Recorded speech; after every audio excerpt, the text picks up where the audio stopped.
Good morning, Colts. This is Miss Romero. Welcome back to First Chapter Friday. Today I am going to be reading from The Graveyard Book. The Graveyard Book is written by Neil Gaiman. It did win the 2009 Newbery Honor Award, and it has a little bit of a macabre start. So the story is grim at the beginning, but then as you move on, it's just a beautiful story. This little boy, Nobody Owens, escapes being murdered or getting murdered by a man named Jack, as you will see in the beginning. And then he ends up in the graveyard where he is raised and educated by Ghost, with a guardian who belongs neither to the world of the living nor the world of the dead. There are dangerous adventures for this little boy in the graveyard, but it is a land of the living that the real danger lurks, for it is there that the man Jack lives, and he has already killed all of little baby Nobody's family. It is a deliciously dark masterwork by a amazing author, Neil Gaiman. And it is my favorite book. He also wrote Coraline. Chapter 1. How Nobody Came to the Graveyard. There was a hand in the darkness, and it held a knife. The knife had a handle of polished black bone, and a blade finer and sharper than any razor. If it sliced you, you might not even know you had been cut. Not immediately. The knife had done almost everything it was brought to the house to do, and both the blade and the handle were wet. The street door was still open, just a little, where the knife and the man who held it had slipped in, and wisps of nighttime mist slithered and twined into the house through the open door. The man Jack paused on the landing. With his left hand, he pulled a large white handkerchief from the pocket of the black coat, and with it he wiped off the knife and his gloved right hand which had been holding it. Then he put the handkerchief away. The hunt was almost over. He had left the woman in her bed, the man on the bedroom floor, the older child in her brightly colored bedroom surrounded by toys and half-finished models. That only left the little one, a baby, barely a toddler, to take care of. One more and his task would be done. He flexed his fingers. The man Jack was above all things a professional, or so he told himself, and he would not allow himself to smile until the job was completed. His hair was dark and his eyes were dark, and he wore black leather gloves of thinnest lambskin. The toddler's room was at the very top of the house. The man Jack walked up the stairs, his feet silent in the carpeting. Then he pushed open the attic door and walked in. His shoes were black leather, and they were polished to such a shine that they looked like dark mirrors. You could see the moon reflected in them, tiny and half full. The real moon shone through the casement window. Its light was not bright, and it was diffused by the mist, but the man Jack would not need much light. The moonlight was enough.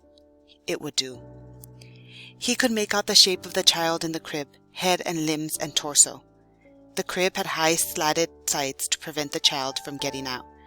Jack leaned over, raised his right hand, the one holding the knife, and he aimed for the chest. And then he lowered his hand.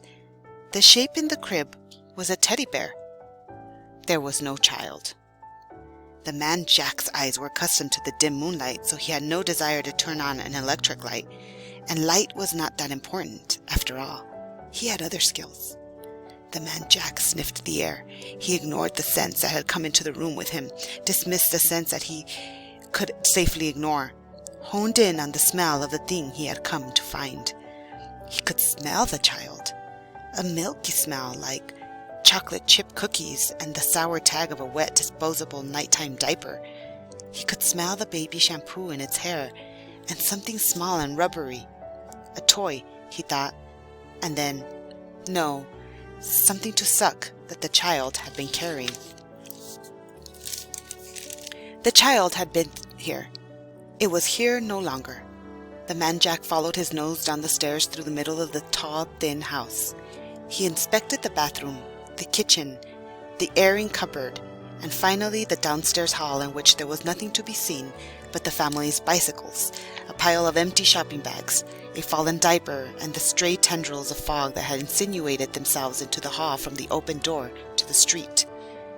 The man Jack made a small noise then, a grunt that contained in it both frustration and also satisfaction. He slipped the knife into its sheath in the inside pocket of his long coat, and he stepped out into the street. There was moonlight, and there were street lights, but the fog stifled everything, muted light and muffled sound, and made the night shadowy and treacherous. He looked down the hall towards the light of the closed shops, then up the street, where the last high houses wound up the hill on their way to the darkness of the old graveyard. The man Jack sniffed the air. Then, without hurrying, he began to walk up the hill. Ever since the child had learned to walk, he had been his mother's and father's despair and delight, for there never was such a boy for wandering, for climbing up things, for getting into and out of things. That night, he had been woken by the sound of something in the floor beneath him falling with a crash. Awake, he soon became bored, and he had begun looking for a way out of his crib. It had high sides, like the walls of his playpen downstairs, but he was convinced that he could scale it, and all he needed was a step. He pulled his large golden teddy bear into the corner of the crib. Then, holding the railing on his tiny hands, he put his foot into the bear's lap, the other foot up the bear's head, and he pulled himself up into a standing position. And then he half climbed, half toppled over the railing and out of the crib. He landed with a muffled thump in a small mound of furry, fuzzy toys, some of them presents from relations from his first birthday, not 6 months gone, some of them inherited from his older sister. He was surprised when he hit the floor, but he did not cry out. If you cried, they came and put you back in your crib. He crawled out of the room. Stairs that went up were tricky things, and he had not yet entirely mastered them. Stairs that went down, however, he had discovered, were fairly simple. He did them sitting down, bumping from step to step on his well-padded bottom. He sucked on his nummer, the rubber pacifier his mother had just begun to tell him that he was getting too old for. His diaper had worked itself loose on his journey on the bottom down the stairs, and when he reached the last step, when he reached the little hall and stood up, the diaper fell off. He stepped out of it. He was only wearing a child's nightshirt. The stairs that led him up to his room and his family were steep, but the door to the street was open and inviting. The child stepped out of the house, a little hesitantly.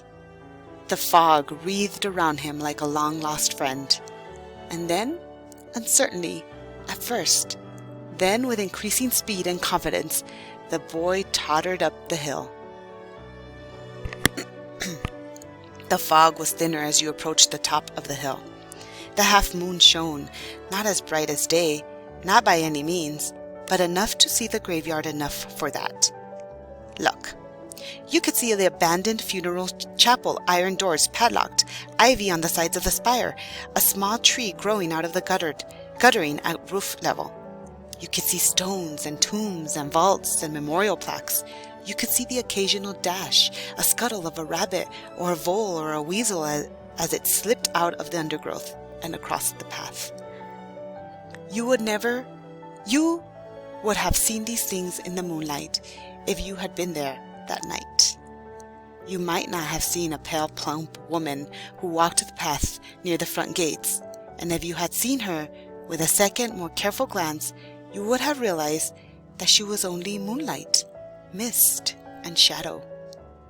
The plump, pale woman was there, though. She walked the path that led through a clutch of half-fallen tombstones towards the front gates. The gates were locked. They were always locked at 4 in the afternoon in winter, at 8 at night in summer. Spike-topped iron rails ran around part of the cemetery, a high brick wall around the rest of it. The bars of the gates were closely spaced. They would have stopped a grown man from getting through, even stopped a 10-year-old child. "Owens!" called the pale woman, in a voice that might have been the rustle of the wind through the long grass. "Owens, come and look at this!" She crouched down and peered at something on the ground. As a patch of shadow moved into the moonlight, revealing itself to be a grizzled man in his mid-40s, he looked down at his wife, and then looked at what she was looking at, and he scratched his head. Mistress Owens," he said, for he came for a more formal age than our own. Is that what I think it is? And at that moment, the one thing he was inspecting seemed to catch sight of Mrs. Owens. For it opened its mouth, letting the rubber nipple it was sucking fall to the ground, and it reached out a small chubby fist as if it were trying for all the world to hold on to Mrs. Owens' pale finger. "Strike me silly," said Mr. Owens, "if that isn't a baby." "Of course it's a baby," said his wife, "and the question is, what is it to be done with?" "I dare say it is a question, Mistress Owens," said her husband, "and yet it is not our question, for this here baby is unquestionably alive, and as such has nothing to do with us, and is no part of our world." "Look at him smile," said Mrs. Owens. "He has the sweetest of smiles." And with unsubstantial hand, she stroked the child's sparse blonde hair. The little boy giggled with delight. A chilly breeze blew across the graveyard, scattering the fog in the lower slopes of the place, for the graveyard covered the whole of the top of the hill, and its paths wound around up the hill and down the back upon themselves. And that is